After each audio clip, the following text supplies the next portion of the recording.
কোনো ব্যক্তি যদি একজন রোজাদারকে ইফতারি করায়, কয়জন রোজাদারকে? একজন রোজাদারকে ইফতারি করায়, এই ইফতারির বদৌলতে তার গুনাহগুলো মাফ হয়ে যাবে। যে ইফতারি করালো তার গুনাহ কি হয়ে যাবে? মাফ। দুই নম্বর রিওয়ার্ড, সে জাহান্নামের আগুন থেকে মুক্তি পেয়ে যাবে।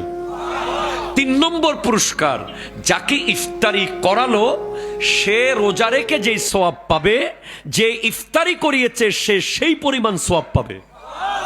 এবং সাহাবায়ে কেরাম তখন বলছেন, ইয়া রাসূলুল্লাহ, আমরা তো, আমাদের কাছে তেমন বেশি খেজুর, দুধ, দামি খাবার দাবার নাই, আমরা কিভাবে কি দিয়ে ইফতারি করাই? নবীজি বলছেন, কেউ যদি 1 গ্লাস পানি দিয়েও কোনো রোজাদারকে ইফতারি করায়, সেও তার গুনাহ মাফ হয়ে যাবে, জাহান্নামের আগুন থেকে মুক্ত হয়ে যাবে, এবং রোজাদার রোজা রেখে যে সওয়াব পাবে সেই সওয়াব পেয়ে যাবে।